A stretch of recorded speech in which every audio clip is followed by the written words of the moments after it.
चेन्नई के सरकारी अस्पताल में डॉक्टर पर जानलेवा हमले से पूरे तमिलनाडु के डॉक्टरों में गुस्सा है। डॉक्टरों ने अस्पताल में सुरक्षा की मांग को लेकर प्रदर्शन किया है। देखिए ये खास रिपोर्ट।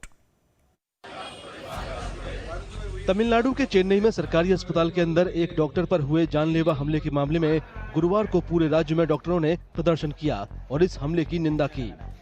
डॉक्टर मेडिकल प्रोफेशनलों के लिए सुरक्षा बढ़ाने की मांग कर रहे हैं।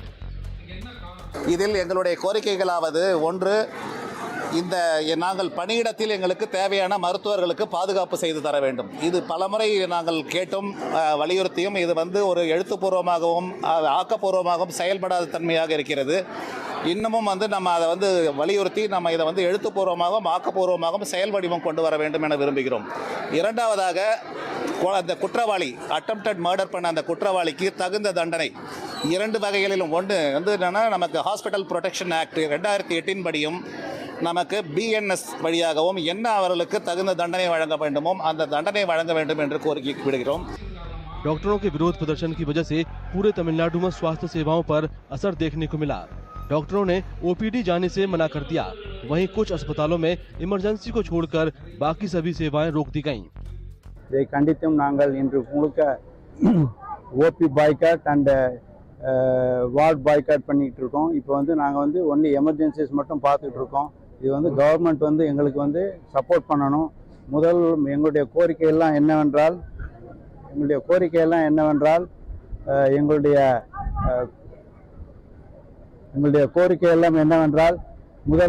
முதலில் ஒரு மருத்துவரை தவறாக சித்தரிக்கிறதை நிறுத்த வேண்டும்। ஒவ்வொரு குடும்பத்திலையும் ஒரு டாக்டர் இந்த மாதிரி அரசு வேலையில சேர்ந்து இந்த ஓபில ஒரு 2 மணி நேரம் உட்கார்ந்து பாருங்க, எவ்வளவு கஷ்டங்கிறது அப்பதான் புரியும்। அது வரைக்கும் நீங்க சொன்னா புரியாது। அவ்வளவு கஷ்டப்பட்டு மக்களுக்காக சேவை புரிஞ்சிட்டு இருக்கிற ஒரு உன்னதமான மருத்துவருக்கு இந்த நிலைமைன்னா நாளை பின்ன நாங்க எப்படி உங்களுக்கு வைத்தியம் பண்ண முடியும்? सरकार ने मरीजों के तुरंत इलाज की जरूरतों को ध्यान में रखते हुए ट्रायज टैग पेश किया है। ஹாஸ்பிட்டல்ல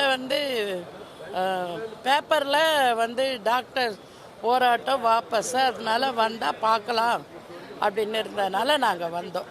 இப்போ என்ன ஆயிருக்கு மேடம்? இப்போ எல்லாமே லாக்டு, அதனால யாருமே இல்லை, எந்த டாக்டர்ஸுமே இல்லை। அதனால ஒரு நர்ஸ் இருந்தாங்க, அவங்க சொன்னாங்க இன்னைக்கு கிடையாதுமா அப்படின்னு சொல்லிட்டாங்க, வந்துட்டோம், அவ்வளோ। இது 3வது மாதம் நான் வந்திருக்கிறேன்। இப்போ எங்கள் ஓபி இல்லைன்னு சொல்லிட்டாங்க, டாக்டர் யாரோ குத்திட்டாங்க அப்படின்னு சொன்னாங்க। ஆனால் டாக்டருங்களுக்கு பாதுகாப்பு வேணும், கண்டிப்பாக டாக்டருங்களுக்கு செவிலியர்களுக்கு எல்லாத்துக்குமே ஒரு தனிப்பட்ட பாதுகாப்பு கொடுக்கணும்। ஏன்னா மக்கள் அவங்கள நம்பி தான் இருக்கிறாங்க, அவங்க எல்லாருமே நல்லா தான் பார்க்குறாங்க। இந்த ஹாஸ்பிட்டலை பொறுத்தளவு யார் எந்த நர்ஸஸும் சரி எல்லாருமே நல்லா தான் பார்க்குறாங்க, எந்த குறையெல்லாம் சொல்ல முடியாது। என்ன நடந்ததுன்னு நமக்கு தெரியாது। 53 साल के डॉक्टर बालाजी जगन्नाथन को बुधवार को चेन्नई के कलेगनार सेंटेनरी सुपर स्पेशलिटी अस्पताल में एक शख्स ने कथित तौर पर अपनी मां का इलाज ठीक से न करने का आरोप लगाकर 7 बार चाकू से हमला किया था। डॉक्टर की हालत फिलहाल स्थिर बताई जा रही है। Dr. Balaji, after the assault yesterday, he was treated in emergency operation theatre with all the bleeding wounds has been sutured, with so much of attentive care and taking care of his previous ailments. He is on already a pacemaker. Pacemaker functionality has been well assessed by the Medtronic company, which has arrived to the hospital immediately after the incident within 7 minutes of time, and his pacemaker activity has been rectified and it is functioning properly. And as of now, subsequently after the surgery, he has been shifted to cardiothoracic ICU for an intensive care therapy, and he has been fully recovered from anesthesia and his ailment, and he is conscious, well oriented, obeying commands, all his vital parameters were normal। वारदात के एक दिन बाद तमिलनाडु के स्वास्थ्य मंत्री M Subramaniam घायल doctor से मिलने पहुंचे। डॉक्टर से मुलाकात के बाद उन्होंने कहा कि पुलिस ने हमलावर विघ्नेश पर हत्या की कोशिश समेत भारतीय न्याय संहिता की 7 धाराओं के तहत मामला दर्ज किया है। நேற்று காலை நடைபெற்ற அந்த அசம்பாவித சம்பவத்தால் பாதிக்கப்பட்ட மருத்துவர் பாலாஜி தீவிர சிகிச்சைக்கு பிறகு தற்போது நலமுடன் உள்ளார்। இன்று காலை நான் அவரை நேரில் சந்தித்து நலம் விசாரித்தேன்। நேற்றிலிருந்து ஒரு 4-5 முறை சந்தித்திருக்கிறோம் என்றாலும் இன்று காலை எழுந்து உட்கார்ந்து எங்களுடன் மிக சரளமாக பேசிக் கொண்டிருந்தார். மருத்துவர் பாலாஜியை பொறுத்தவரை அவருக்கு அளிக்கப்படும் சிகிச்சைகள் குறித்து அவரும் மிக நன்றாகவே அறிவார்.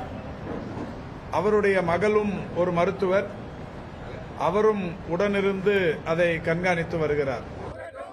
1000 बेड वाले जिस कलेगनार सेंटेनरी सुपर स्पेशलिटी अस्पताल में वारदात हुई उसका उद्घाटन पिछले साल ही किया गया था। इसके अलावा नेशनल सेंटर ऑफ एजिंग और किंग इंस्टीट्यूट भी गिंडी रेलवे स्टेशन के पास बने बड़े कैंपस में चल रहे हैं। रुक करते हैं अगली खबर का।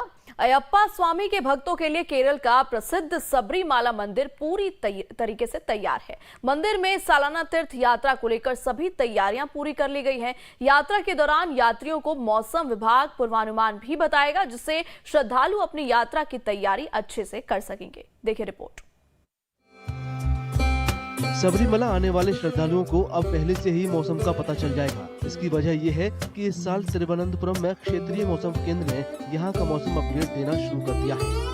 मौसम का ये सटीक पूर्वानुमान वैसा ही होगा जैसा अमरनाथ यात्रा और चारधाम यात्रा के दौरान किया जाता है। We have installed 2 rain gauges, one in Sannidhanam, one in Pamba, and one more is planned in Nilekal.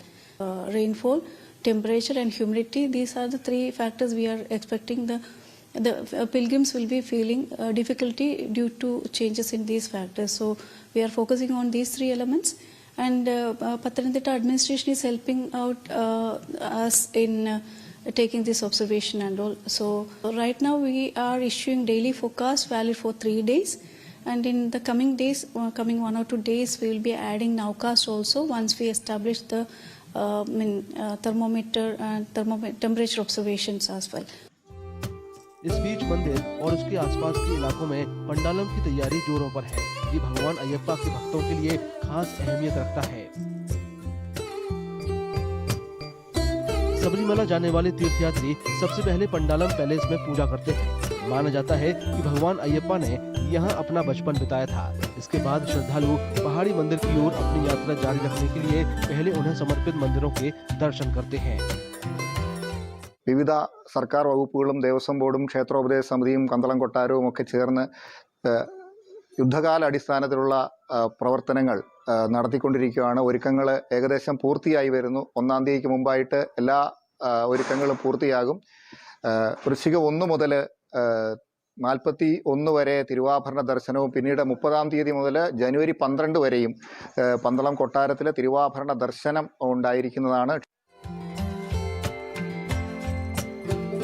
Sabarimala के अधिकारियों ने श्रद्धालुओं की बढ़ती तादाद को देखते हुए खास इंतजाम किए हैं। लोगों को आने जाने में आसानी रहे, इसके लिए रुकने और यातायात की व्यवस्था भी की जा रही है।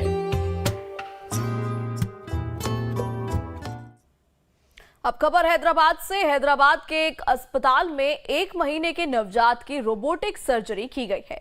हैदराबाद के इस अस्पताल के डॉक्टरों का दावा है कि देश में पहली बार 1 महीने के बच्चे की रोबोटिक सर्जरी हुई है। देखिए रिपोर्ट। हैदराबाद के प्रीति यूरोलॉजी एंड किडनी हॉस्पिटल के सर्जनों ने देश में ही डेवलप की गई रोबोटिक टेक्नोलॉजी का इस्तेमाल कर 1 महीने के नवजात की सर्जरी की है। डॉक्टरों का दावा है कि ये भारत में हुई ऐसी पहली सर्जरी है। नवजात में जन्म से ही किडनी से जुड़ी ऐसी बीमारी का पता चला था जिसका अगर इलाज नहीं किया गया तो उससे दिक्कतों का सामना करना पड़ता। 20 years back open surgery was there. 10 years back laparoscopy is there. Now robotic is there. Robotic advantage is 3D vision, high magnification, very good precision. You can go close to the organ. You can nicely suture without any fault. When you see big, you do slowly, steadily, and results are good. That's why in this baby we have done one side with robo. It went very well. So we have operated on the other side also. So ultimately it resulted in only 3 holes and both the sides kidney operated. डॉक्टरों ने कहा कि ऐसे हालात में आमतौर पर open surgery या लेप्रोस्कोपिक तकनीक का इस्तेमाल किया जाता है, लेकिन उन्होंने नवजात की किडनी में सूजन के इलाज के लिए एडवांस्ड रोबोटिक सर्जरी को चुना। माता पिता ने अपने बच्चे की बीमारी का पता लगाने और इलाज के दौरान हर तरह से मदद के लिए अस्पताल का शुक्रिया अदा किया। చేపిస్తే ఖచ్చితంగా ఆపరేషన్ చేయాలని అంటే మాకు తెలిసిన డాక్టర్ అమరేంద్ర సార్ దగ్గరికి వెళ్తే హాస్పిటల్కి రాసి ఇక్కడికి వెళ్తే మాకు ఒక 5 లక్షలు అవుతుందని మాకు నా దగ్గర అంత లేదు సార్ అంటే అర్థం చేసుకొని మాత్రం వల్ల కట్టాను సార్ ఇంకా డిశ్చార్జ్ అవ్వాలి హాస్పిటల్లోనే ఉన్నాం. వెళ్తాం డాక్టర్ వెళ్తే స్కానింగ్ అన్ని రిపోర్ట్ చేయాలని కిడ్నీ ప్రాబ్లం ఉందన్నమాట. కిడ్నీ ప్రాబ్లం ఉందంటే మేము చూసి అందరం కిడ్నీ హాస్పిటల్ చంద్రబాబు సార్ బాగా ఉంటుంది కూడా మేము ఉన్నాము. అక్కడ ఏ హాని తీసుకుంటారు అని చెప్తే మేము అక్కడికి వచ్చాము. అక్కడికి వస్తే ట్రీట్మెంట్ బాగానే జరిగింది, అన్ని స్కానింగ్ బాగా చేశారు. डॉक्टरों का कहना है कि रोबोटिक सर्जरी में प्रगति भारत में इसे न सिर्फ ज्यादा लोगों तक पहुंचाएगी बल्कि किफायती भी बनाएगी। उनके मुताबिक इससे मरीजों का ज्यादा सुरक्षित और बेहतर इलाज किया जा सकेगा। इतना ही नहीं, ये मेडिकल केयर में देश की बढ़ती काबिलियत को भी दिखाता है।